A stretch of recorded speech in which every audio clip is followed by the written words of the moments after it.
ਜੀ। ਅਗਲੀ ਖਬਰ ਵੱਲ ਚਲੀਏ। ਸੈਂਟਰਲ ਮੈਡੀਟੇਰੀਅਨ ਤੋਂ ਆ ਰਹੀ ਹੈ, ਜਿੱਥੇ ਕਿ 41 ਲੋਕਾਂ ਦੇ ਮਾਰੇ ਜਾਣ ਦੀ ਖਬਰ ਆ ਪਈ। ਇਹ ਇੱਕ ਸ਼ਿਪਰੈਕ ਹੋਇਆ ਸੀ, ਜਿਹਦੇ ਵਿੱਚ ਇਹ ਮਾਈਗ੍ਰੈਂਟ ਆ ਰਹੇ ਸੀ। ਇਹ ਇੱਕ ਬਹੁਤ ਹੀ ਖਤਰਨਾਕ ਰਾਊਟ ਹੈਗਾ ਆ, ਜਿੱਥੋਂ ਹਜ਼ਾਰਾਂ ਦੀ ਗਿਣਤੀ ਦੇ ਵਿੱਚ ਲੋਕ ਇਲੀਗਲੀ ਦੂਜੇ ਮੁਲਕਾਂ ਦੇ ਵਿੱਚ ਐਂਟਰ ਹੁੰਦੇ ਹੈਗੇ ਆ। ਇੱਕ ਲੋਕਲ ਪਬਲਿਕ ਪ੍ਰੋਸੀਕਿਊਟਰ ਸੈਲਵਾਟੋਰੀ ਵੈਲਾ ਤੇ 3 ਯੂਐਨ ਦੀਆਂ ਏਜੰਸੀਆਂ ਨੇ ਕਨਫਰਮ ਕੀਤਾ ਹੈਗਾ, ਤੇ 4 ਲੋਕ ਸਿਰਫ ਇਸ ਸ਼ਿਪਰੈਕ ਦੇ ਵਿੱਚੋਂ ਸਰਵਾਈਵ ਕੀਤੇ ਹੈਗੇ ਆ। ਉਹਦੇ ਵਿੱਚ 45 ਸੀ, 3 ਬੱਚੇ ਸੀ। ਸਰਵਾਈਵਰ ਦੇ ਵਿੱਚ 13 ਸਾਲਾਂ ਦਾ ਬੱਚਾ, ਇੱਕ ਲੇਡੀ ਤੇ 2 ਬੰਦੇ ਜੋ ਆ ਉਹ ਲੈਂਪਡੂਸਾ ਪਹੁੰਚ ਗਏ ਆ। 6 ਦਿਨਾਂ ਬਾਅਦ ਜਦੋਂ ਇਹ ਬੋਟ ਸਿੰਕ ਹੋ ਗਈ ਸੀ, international organization for migration, UNICEF ਤੇ UNHCR, ਉਹਨਾਂ ਨੇ ਇਹ ਜੁਆਇੰਟ ਸਟੇਟਮੈਂਟ ਜਾਰੀ ਕੀਤੀ ਹੈਗੀ ਆ।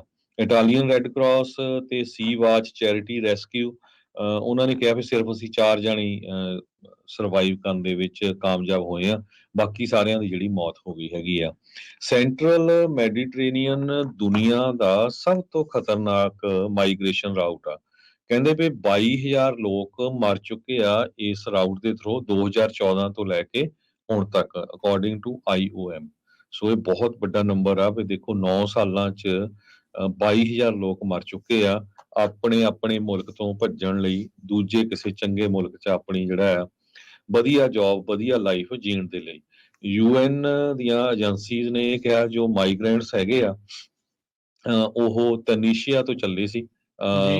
ਹਾਲਾਂਕਿ ਉੱਥੇ ਪ੍ਰੋਹਿਬਿਸ਼ਨ ਸੀ ਬਹੁਤ ਸਾਰੇ ਜੋ ਵੈਦਰ ਤੇ ਸੀ ਕੰਡੀਸ਼ਨ ਨੂੰ ਲੈ ਕੇ, ਪਰ ਫਿਰ ਵੀ ਉਹ ਚੱਲ ਗਏ, ਕਿਉਂਕਿ ਉੱਥੇ ਕਿਸੇ ਨੂੰ ਇਹੀ ਹੁੰਦਾ ਵੀ ਕਿਸੇ ਨਾ ਕਿਸੇ ਤਰ੍ਹਾਂ ਨਿਕਲ ਚਲੀਏ। ਬਿਲਕੁਲ। ਜੀ, ਇਸੇ ਤਰ੍ਹਾਂ ਪਿਛਲੇ ਐਤਵਾਰ ਇਟਾਲੀਅਨ ਕੋਸਟ ਗਾਰਡ ਨੇ ਰਿਪੋਰਟ ਕੀਤਾ ਵੀ 2 ਹੋਰ ਸ਼ਿਪਰੈਕ, ਜਿਹਦੇ ਵਿੱਚ 57 ਜਾਣੇ ਸਰਵਾਈਵ ਕਰ ਗਏ, ਤੇ 2 ਜਾਣੇ ਮਰ ਗਏ ਤੇ 30 ਜਾਣੇ ਹਜੇ ਮਿਸਿੰਗ ਹੈਗੇ ਆ। ਸੋ ਬਹੁਤ ਵੱਡੀ ਗਿਣਤੀ 'ਚ ਇਸ ਰਾਊਟ ਦੇ ਥਰੂ ਲੋਕ ਇਲੀਗਲੀ ਆਉਂਦੇ ਹੈਗੇ ਆ, ਤੇ ਉੱਥੇ ਦੀ ਜਿਹੜੀ ਇੱਕ ਇੰਟੀਰੀਅਰ ਮਿਨਿਸਟਰੀ ਹੈਗੀ ਆ ਇਟਲੀ ਦੀ, ਉਹਨਾਂ ਨੇ ਇਹ ਕਿਹਾ ਆ ਵੀ 44,950 ਲੋਕ ਜਿਹੜੇ ਆ ਉਹ ਪਿਛਲੇ ਸਾਲ ਉੱਥੇ ਪਹੁੰਚੇ ਹੈਗੇ।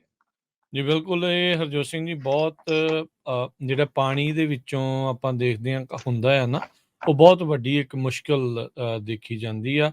ਬੜੀ ਸਮੱਸਿਆ ਇਹਨਾਂ ਲੋਕਾਂ ਨੂੰ ਉੱਥੋਂ ਆਉਂਦੀ ਆ। ਇਹ ਆਮ ਦੀਆਂ ਹਰ ਹਫਤੇ ਦੀ ਇਹ ਜਿਹੜੀ ਖਬਰ ਬਣਦੀ ਆ ਵੀ ਕਿਤੇ ਉਲਟ ਜਾਂਦਾ ਆ ਸ਼ਿਪ, ਕਿਤੇ ਕੁਛ ਹੋ ਜਾਂਦਾ ਆ, ਤੇ ਫਿਰ ਇਵੈਂਚੁਅਲੀ ਜਾਨਾਂ ਜਿਹੜੀਆਂ ਦਰਜਨਾਂ ਦੇ ਭਾਅ ਜਿਹੜੀਆਂ ਉਹ ਗਵਾਉਣੀਆਂ ਪੈ ਰਹੀਆਂ ਹੈਗੀਆਂ। ਸੋ ਕਹਿੰਦੇ ਵੀ ਇਸ ਸਾਲ ਦੇ ਵਿੱਚ ਹੀ 93,750 ਲੋਕ ਇਕੱਲੇ ਦਰਿਆ ਦੇ ਸੀ ਦੇ ਜ਼ਰੀਏ ਜਿਹੜੇ ਆ ਉਹ ਅਰਾਈਵ ਹੋਏ ਆ। ਯੂਰਪ ਦਾ ਗੇਟਵੇ ਕਿਤੇ ਨਾ ਕਿਤੇ ਇਟਲੀ ਨੂੰ ਇਸ ਹਿਸਾਬ ਦੇ ਨਾਲ ਦੇਖਿਆ ਜਾਂਦਾ, ਕਿਉਂਕਿ ਉਹਨਾਂ ਦੇ ਜਿਹੜੇ ਟਾਪੂ ਆ ਉਹ ਅਫਰੀਕਾ ਦੀ ਸਭ ਤੋਂ ਨਦਰਨ ਮੋਸਟ ਟਿਪ ਤੋਂ ਸਭ ਤੋਂ ਨਜ਼ਦੀਕ ਦੇਖੇ ਜਾਂਦੇ ਆ, ਪਰ ਪਾਣੀ ਵੀ ਓਨਾ ਹੀ ਖਤਰਨਾਕ ਆ, ਜਿਸ ਦੇ ਵਿੱਚ ਸੈਂਕੜੇ ਜਾਨਾਂ ਹਰ ਸਾਲ ਗਵਾ ਹੁੰਦੀਆਂ ਨੇ। ਬ੍ਰੇਕ ਦਾ ਵਕਤ ਆ, ਬ੍ਰੇਕ ਤੋਂ ਬਾਅਦ ਮੁੜ ਕੇ ਫਿਰ ਵਾਪਸ ਆਵਾਂਗੇ। ਮੂਡੀ ਬੈਂਕ ਕੀ ਕਹਿੰਦਾ ਆ ਆਪਣੇ ਇੱਥੋਂ ਦੇ ਬੈਂਕ ਨੂੰ ਲੈ ਕੇ, ਇਕੋਨਮੀ ਦੀਆਂ ਕੁਛ ਜਿਹੜੀਆਂ ਗੱਲਾਂ ਆ ਉਸ ਦੇ ਬਾਰੇ, US ਤੇ ਸਾਊਦੀ ਦੀ ਇੱਕ ਡੀਲ ਹੋਈ ਆ, ਇਜ਼ਰਾਈਲ ਦੇ ਸੰਬੰਧਾਂ ਦੇ ਨਾਲ ਕੀ ਅਸਰ ਪਊਗਾ ਉਸ ਦੇ ਉੱਤੇ, ਉਹ ਵੀ ਗੱਲਬਾਤ ਕਰਾਂਗੇ। ਮਿਲਦੇ ਆ ਇੱਕ ਬ੍ਰੇਕ ਤੋਂ ਬਾਅਦ।